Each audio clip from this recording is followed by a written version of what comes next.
apa yang sebenarnya terjadi antara Rusia dan Ukraina?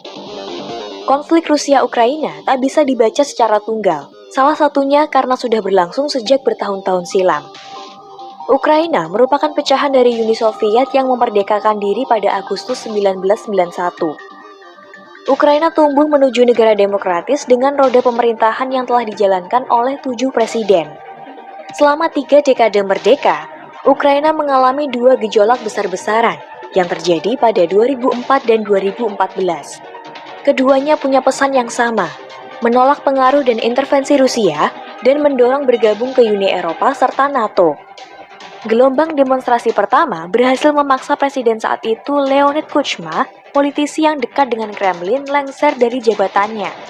Rezim Kuchma dinilai korup dan kerap menyalahgunakan kekuasaan. Sedangkan gelombang masa kedua kelak dikenal sebagai Revolusi Maidan, menewaskan 70 orang. Dan membuat presiden kala itu yang dekat pula dengan Rusia, Viktor Yanukovych, dimaksulkan. Ia menyebut langkah itu percobaan kudeta, sebelum kemudian kabur dari Ukraina. Putin kerap mengeluarkan klaim bahwa Rusia dan Ukraina adalah satu identitas.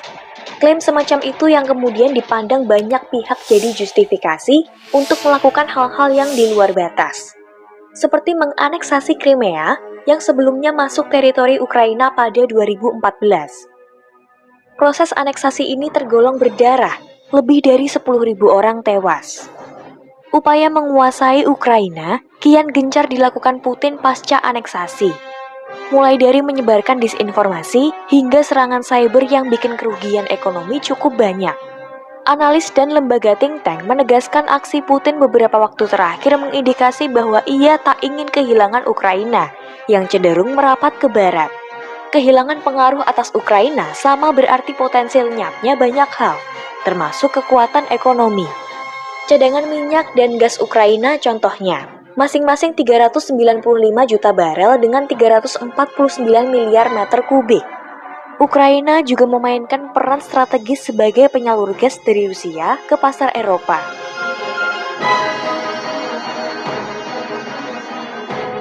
Rusia telah mengajukan permintaan resmi ke Amerika Serikat dan NATO terkait posisi Ukraina.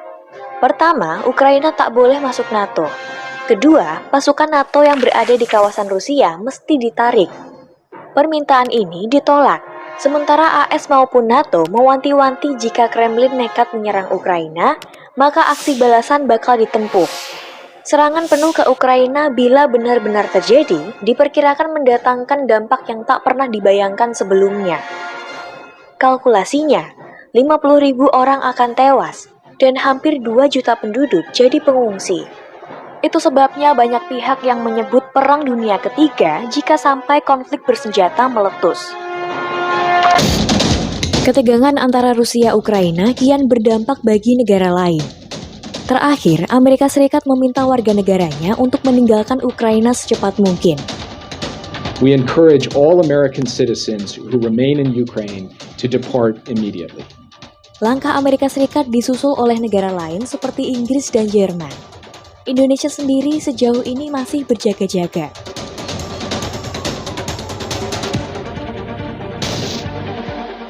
Sekitar 100.000 pasukan Rusia telah diarahkan ke wilayah perbatasan dekat Ukraina.